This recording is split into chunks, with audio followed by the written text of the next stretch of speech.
welcome to another edition of SAC News. I'm Jenn Posadas. And I'm Juan Padilla. Thank you for joining us. A fire that ripped through a home in Santa Ana last month left a girl without her mother. Reporter Katie Licari witnessed the reunion between the survivors of that fire and the people who saved them.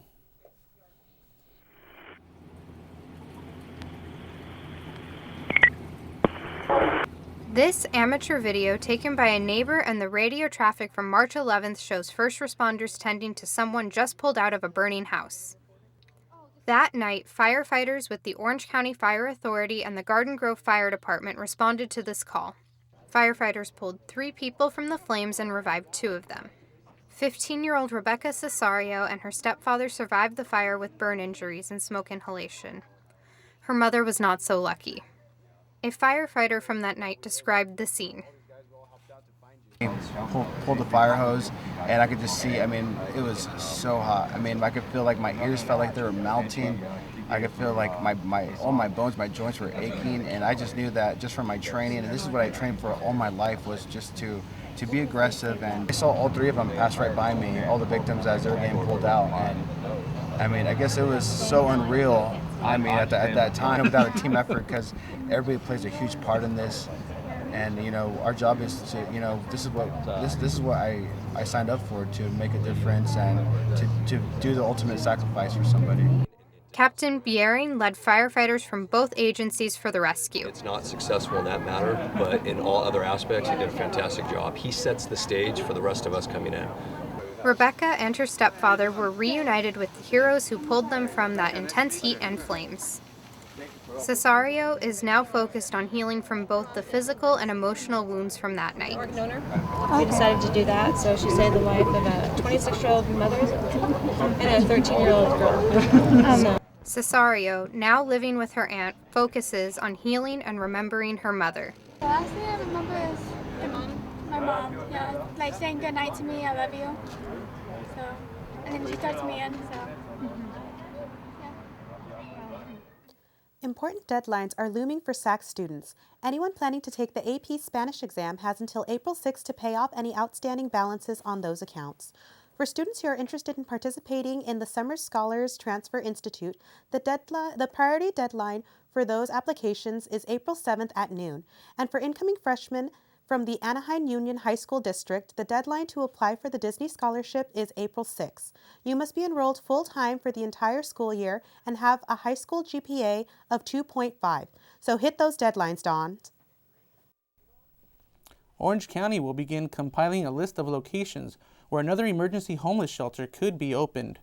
Supervisor Sean Nelson directed staff on Tuesday to find county-owned property in Santa Ana, Tustin, or Anaheim that doesn't require city approval or cooperation that could accommodate the task. Nelson's direction comes 6 months after the county opened its first year-round emergency homeless shelter located in Santa Ana. Upwards of 350 homeless people per night have stayed at the county's courtyard shelter since then. The county also currently funds 2 cold weather armory shelters in Fullerton and Santa Ana.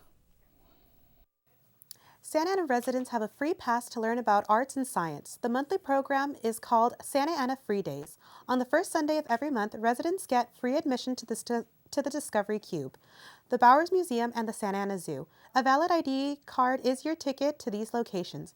Visit the websites to these places for hours and days. A new habitat is being created for the arrival of giant Amazon river otters at the Santa Ana Zoo. The otters are going to be popping up early next year.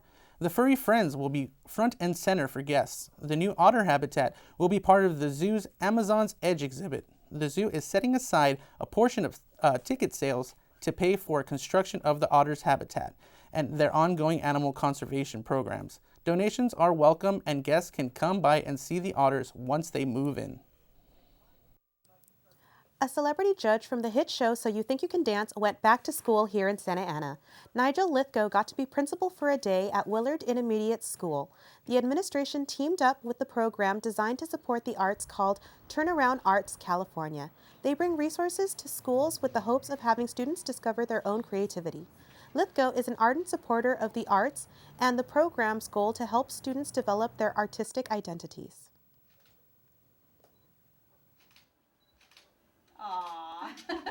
Who knows what's going to be needed in the future? What I believe is going to be needed in the future, a lot of creative people. And I think the arts help in creativity.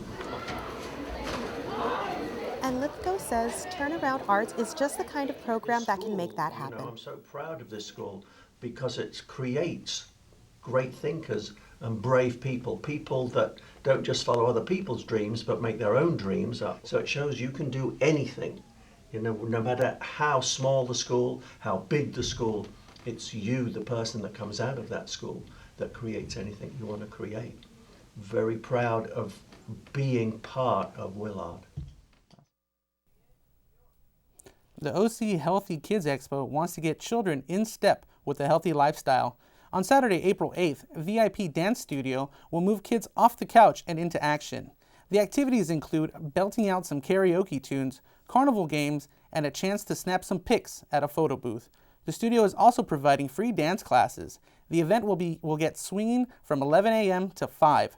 Visitors can also make donations to support a dance scholarship fund for low-income children. Go to the website to reserve your free tickets for Saturday's Healthy Lifestyle event. We'll be right back with sports, plus another fun event for kids.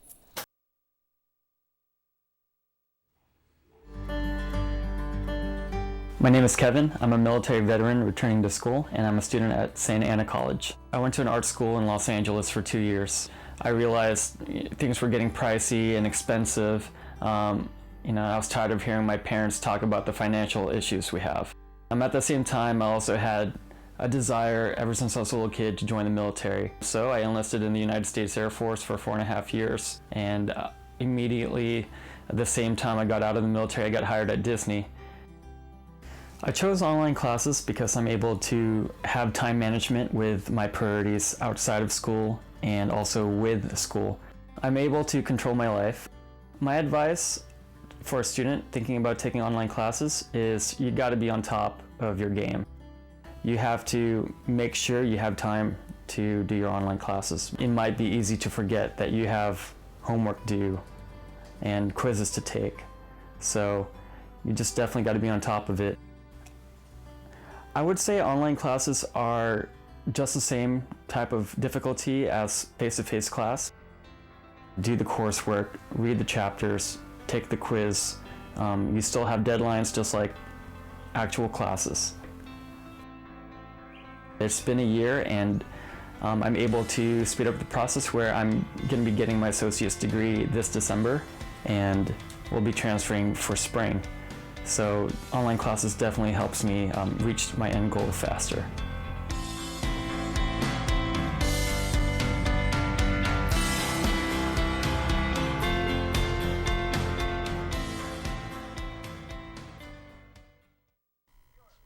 Hello Dom fans, Anna Reyes here with This Week in Sports. We start in softball, where the ladies have won their last 3 games. Riverside rolled into town looking to end their streak. Santa Ana started strong, leading in the 6th inning 6-0, but Riverside answered back, tying the game 6-all. Both teams battled, each scoring twice. The game tied going into extra innings. And extra, Riverside took the lead when Emily Wilcox singled in Kaylee Gilbert and Marcela Arevalo. The Dons did not have an answer in their half, falling to Riverside with the final score of 10-8. The ladies are now 15-13 overall and 5-7 in conference play. In baseball, the Dons are looking to continue their winning ways. After winning 2 of 3 against Golden West College, the Dons start 3-game series against Fullerton. The Dons took the first game in Fullerton 3-2. The second game was no exception. In the bottom of the first, center fielder Eric Leaf drove in second baseman Brian Cromwell, taking the lead 1-0. He did it in there.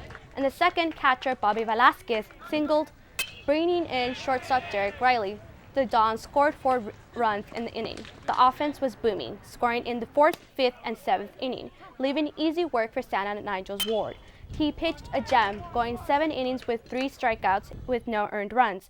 Ward picks up his 6th win of the season with a final score of 11-2. In the final games of the series, the Dons completed the sweep over Fullerton, winning the last game with the final score of 7-4. The Dons improved 20-8 overall and 6-6 in conference play.